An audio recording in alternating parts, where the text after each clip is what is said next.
एक समय की बात है। एक विशाल और समृद्ध राज्य में एक प्रतापी राजा रहता था। उसके पास धन, वैभव और शक्ति की कोई कमी नहीं थी। उसकी 7 सुंदर बेटियां थीं, जो धीरे धीरे बड़ी हो रही थीं। उनमें से एक राजकुमारी अत्यंत रूपवती, सरल स्वभाव वाली और माता की परम भक्त थी। राजा उसे सबसे अधिक प्रेम करता था, जिसके कारण बाकी 6 बहनों के मन में ईर्ष्या उत्पन्न हो गई।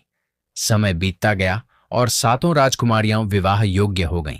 एक दिन राजा ने अपनी बेटियों से पूछा, तुम किसके भाग्य का खाती हो? 6 राजकुमारियों ने तुरंत उत्तर दिया, पिताजी, हम तो आपके भाग्य का खाते हैं। लेकिन सबसे छोटी और प्रिय राजकुमारी ने शांत स्वर में कहा, पिताजी, मैं तो अपने भाग्य का खाती हूं। यह सुनकर राजा का अहंकार आहत हो गया।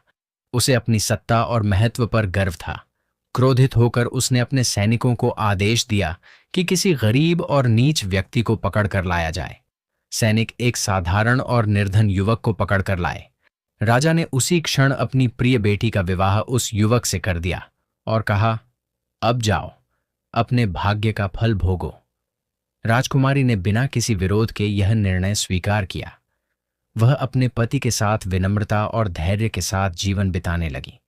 वह हर दिन माता की पूजा करती और अपने जीवन को स्वीकार कर आगे बढ़ती रही। एक दिन उसकी सच्ची भक्ति से प्रसन्न होकर माता प्रकट हुईं और बोलीं, बेटी, तुम्हारी श्रद्धा और धैर्य से मैं प्रसन्न हूं। तुम्हारे सभी दुख दूर होंगे। माता के आशीर्वाद से उसका जीवन बदलने लगा। वह निर्धन युवक वास्तव में एक खोया हुआ राजकुमार निकला, जिसे समय ने कठिन परिस्थितियों में डाल दिया था। धीरे धीरे उसकी पहचान वापस मिली और वह अपने राज्य का उत्तराधिकारी बन गया। राजकुमारी का जीवन फिर से सुख और सम्मान से भर गया। उधर उसके पिता का अहंकार धीरे धीरे टूटने लगा।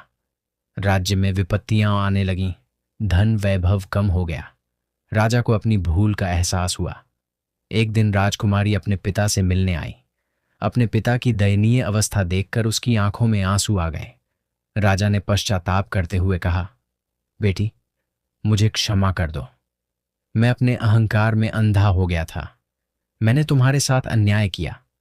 राजकुमारी ने विनम्रता से उत्तर दिया, पिताजी, सब कुछ भाग्य और ईश्वर की इच्छा से होता है। मैंने आपको पहले ही कहा था कि हर व्यक्ति अपने भाग्य का खाता है। राजा को अपनी गलती का गहरा एहसास हुआ। उसने अपनी बेटी से क्षमा मांगी और ईश्वर में विश्वास करना सीख लिया।